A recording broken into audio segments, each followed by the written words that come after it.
அன்பான இறைமக்களே, உங்கள் அனைவருக்கும் அன்பின் வாழ்த்துக்கள். இன்று தவக்காலத்தின் முதல் நாள், சாம்பல் புதன். இன்றைய நாளில் திருச்சபை நமக்கு எதை ஞாபகப்படுத்துகிறது என்றும், சாம்பலை பற்றிய விவிலிய கருத்து என்னவென்றும், ஆண்டவர் இந்த தவக்காலத்தில் நம்மிடமிருந்து எதிர்பார்ப்பது என்னவென்றும் தியானித்துவிட்டு இன்றைக்கு நாம் நம்முடைய ஆண்டவரிடம் ஜெபித்து மன்றாட இருக்கிறோம். என்னோடு சேர்ந்து நீங்களும் ஜெபியுங்கள், இறையாசீர் பெற்றுக்கொள்ளுங்கள். நம் ஆண்டவர் இயேசு கிறிஸ்து தன்னுடைய நற்செய்தி பணியை தொடங்குவதற்கு முன்பாக 40 நாள் இரவும் பகலும் நோன்பிருந்தார் என்று நமக்கு இறைவார்த்தை கூறுகிறது. மோசே மலை மேலேறி 40 நாட்கள் நோன்பிருந்தார், கடவுளோடு இருந்தார் என்று விடுதலை பயண நூலில் நாம் வாசிக்கிறோம். நாமும் தவக்காலத்தின் 40 நாட்களிலும் நமது ஆண்டவரின் சிலுவை பாடுகளை தியானிப்போம், நோன்பிருந்து ஜெபிப்போம், மனம் திரும்புவோம். பயத்தோடும் பக்தியோடும் நம் வாழ்வில் மீட்பு நிறைவேறவும் பரிசுத்தமாகவும் வாழ பிரயாசைப்படுவோம். இப்பொழுது சாம்பல் புதனை பற்றி திருச்சபை என்ன கூறுகிறது என்று பார்ப்போம். நமது திருச்சபையில் சென்ற வருடம் குருத்தோலை ஞாயிறன்று நமக்கு கொடுத்த ஓலைகளை எரித்து சாம்பலாக்கி நெற்றியில் சிலுவை அடையாளம் வரைந்து கொள்வது வழக்கமாகும். சாம்பல் துயரத்தையும் நோன்பு வழியாக கிறிஸ்துவுக்குள் புது வாழ்வை பெற்றுக்கொள்வதையும் பழையன கழிந்து எல்லாம் புதியதாக மாறுவதையும் குறிக்கிறது. அது மட்டுமல்லாமல், மனிதனே நீ மண்ணாக இருக்கிறாய், மண்ணுக்கே திரும்புவாய் என்பதை ஞாபகப்படுத்தும் ஒரு அடையாளமாக நமது நெற்றியில் சாம்பலை பூசுகிறார்கள். இப்பொழுது விவிலியத்தில் சாம்பலை பற்றி என்ன கூறப்பட்டுள்ளது என்று பார்ப்போம்.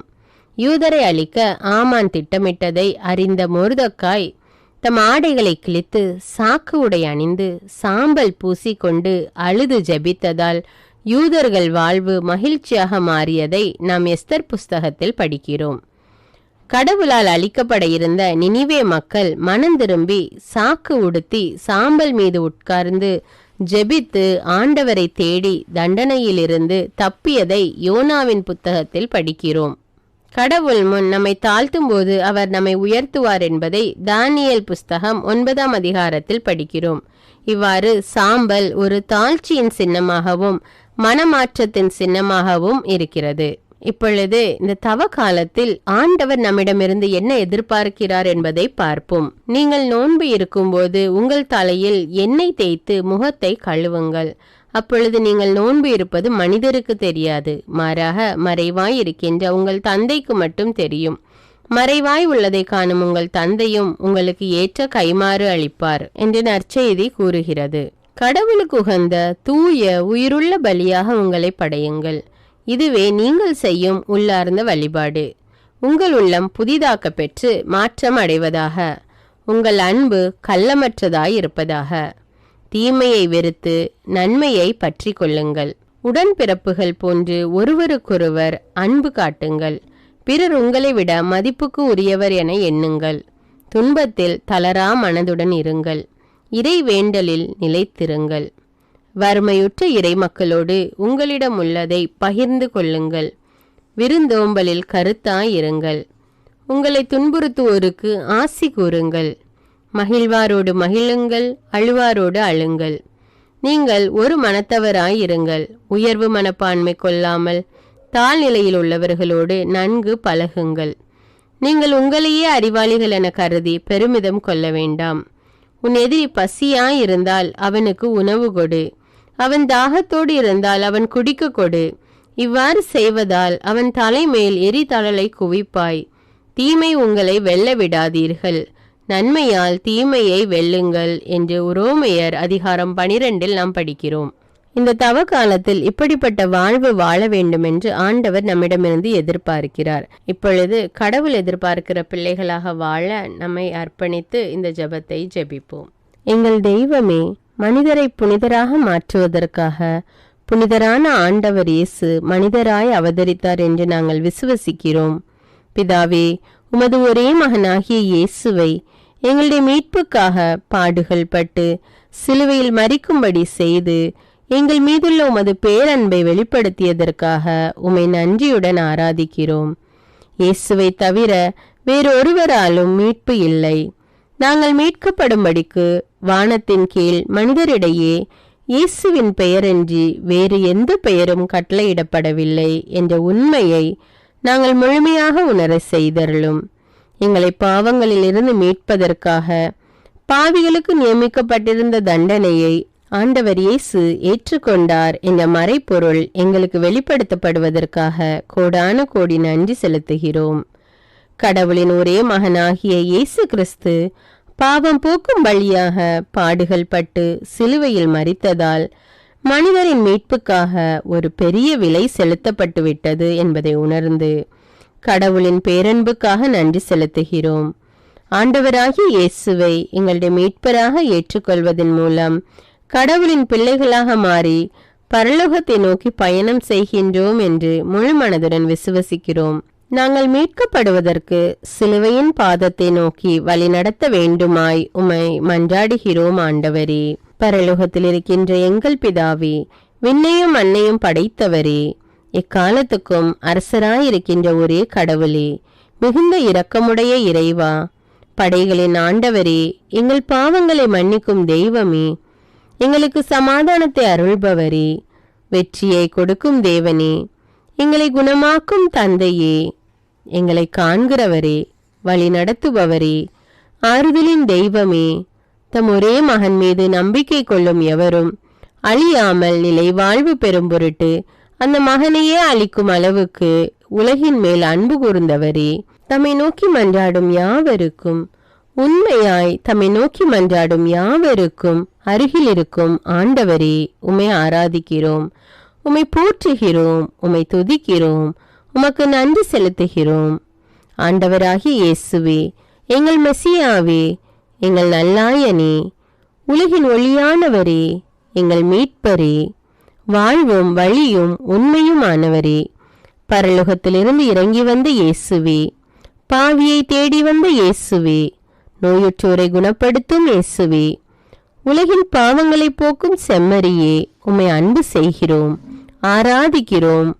எங்கள் மீட்பரே, எங்களுடைய பாவங்களுக்காக நீர் சிலுவையில் மரித்து மரணத்தினின்று உயிர் தழுந்து இப்பொழுது பிதாவின் வலப்பக்கத்தில் எங்களுக்காக பரிந்து பேசிக் கொண்டு இருக்கிறீர்.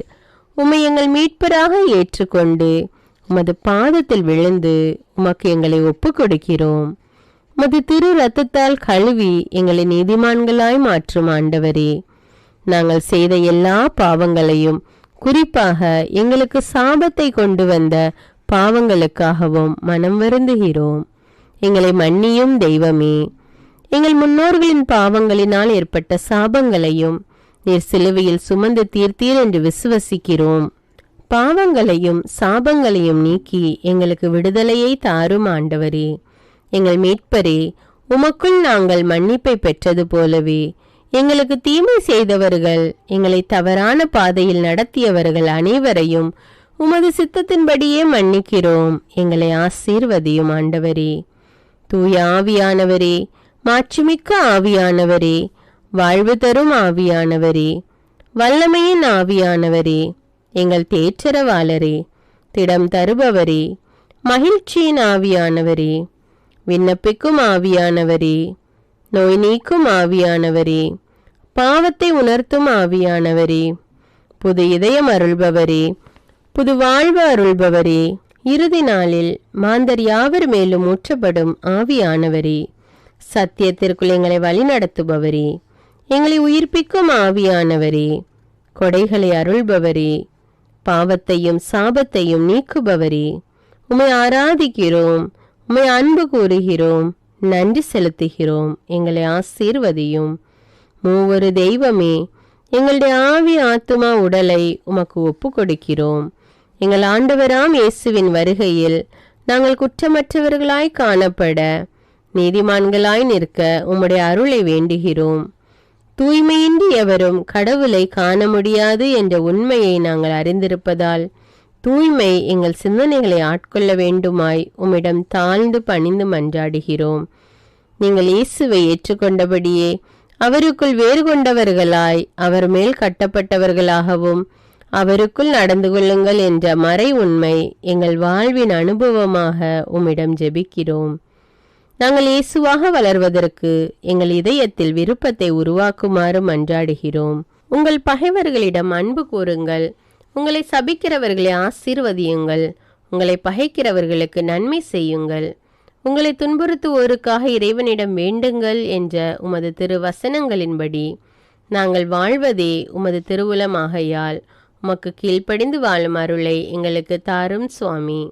தீமையை நன்மையால் வெல்லுங்கள் என்ற இறை வார்த்தையின்படியே தீமைக்கு பதில் நன்மை செய்யும் திவ்ய சுபாவத்தை எங்களுக்கு தாரும். என் பொருட்டு மக்கள் உங்களை இகழ்ந்து துன்புறுத்தி உங்களை பற்றி இல்லாதது பொல்லாதது சொல்லும்போது நீங்கள் பேறு பெற்றவர்களே, மகிழ்ந்து பேறு வகை கொள்ளுங்கள். ஏனெனில் விண்ணுலகில் உங்களுக்கு கிடைக்கும் கைமாறு மிகுதியாகும் என்ற உமது போதனையின்படியே எங்களுடைய இறை வாழ்வில் மற்றவர்கள் எங்களை புறக்கணிக்கும் போதும் நிந்தைக்குள்ளாக்கும் போதும் தீயதை பேசும்போதும் நாங்கள் அமைதி காத்து உமது பாடுகளை தியானித்து மிக சிறிய பாடுகளும் எங்களை இயேசுவை போல மாற இயேசுவுக்கு சாட்சி பகர உதவும் என்றுணர்ந்து அதுபோன்ற சூழ்நிலைகளில் உமக்கு நன்றி கூறுவதே உயர்வானது என்று நாங்கள் உணர செய்தருளும்.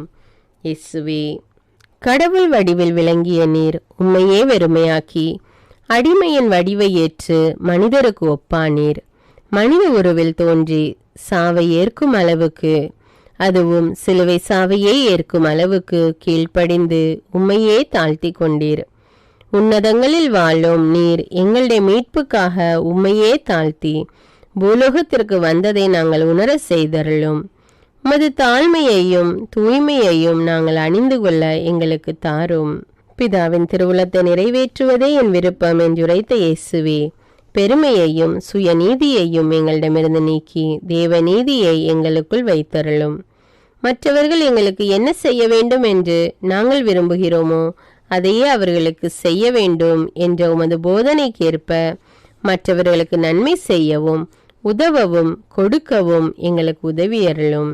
எங்கள் ஆண்டவரே, நாங்கள் மீட்பின் அனுபவத்தோடு என்றும் வாழ, பாவ மன்னிப்பு நிச்சயத்தை தொடர்ந்து அனுபவிக்க, பகைவர்களையும் அன்பு செய்ய, வேதனையுறும் உள்ளங்களுக்கு மகிழ்ச்சியை அளிக்க, எதிர்பார்த்து ஒன்று நடவாத போதும் அமைதியுடன் வாழ, நிந்தைக்குள்ளாக்குபவர்களிடம் கனிவு காட்ட, புறக்கணிப்பவர்களுக்கு நன்மை செய்ய, நண்பர்கள் உண்மையற்றவர்களாக மாறும்போது நாங்கள் உண்மையுடன் இருக்க, கடுமையான சோதனைகளிலும் தன்னடக்கத்துடன் வாழ, தூய கோலத்துடன் உம்மை வழிபட, விசுவாசத்திலிருந்து மகா விசுவாசமான வாழ்விற்கு கடந்து செல்ல, ஜப வீரர்களாய் வாழ, இயேசுவின் சீடர்களாய் வாழ, இயேசுவுக்கு சாட்சி பகர மன்றாடுகிறோம். எங்கள் விண்ணப்பங்களை கேட்டு ஆசீர்வதியும். எதை பற்றியும் கவலைப்பட வேண்டாம். ஆனால் நன்றியோடு கூடிய இறைவேண்டல், மன்றாட்டு ஆகிய அனைத்தின் வழியாகவும் கடவுளிடம் உங்கள் விண்ணப்பங்களை தெரிவியுங்கள். அப்பொழுது அறிவெல்லாம் கடந்த இறை அமைதி கிறிஸ்து இயேசுவோடு இணைந்துள்ள உங்கள் உள்ளத்தையும் மனத்தையும் பாதுகாக்கும் என்ற உமது கட்டளையின்படியே எங்கள் விண்ணப்பங்களை உமது பாதத்தில் சமர்ப்பிக்கிறோம். இப்பொழுது உங்களுடைய தேவைகள் என்னவென்று மௌனமாக கூறவும். சர்வ வல்லவரே, விண்ணப்பத்தை கேட்பவரே, இரக்கங்களின் கடவுளே, ஆசீர்வதிக்கிறவரே, அற்புதங்களையும் அதிசயங்களையும் செய்பவரே, உமது திருவுளத்தின்படியே எங்களை ஆசீர்வதியும். உம்மை நாங்கள் காண்பதற்கு எங்கள் கண்களை தூய்மையாக்கும். உமது குரலை நாங்கள் கேட்பதற்கு எங்கள் செவிகளை திறந்தருளும். எங்களுக்கு ஆறுதலையும் தேறுதலையும் சமாதானத்தையும் தந்து ஆசீர்வதியும். உமக்கு நன்றி செலுத்துகிறோம் ஆண்டவரே, கோடானு கோடி நன்றி செலுத்துகிறோம். எல்லா துதிகன மகிமை மாட்சிமை யாவற்றையும் உமக்கே செலுத்துகிறோம்.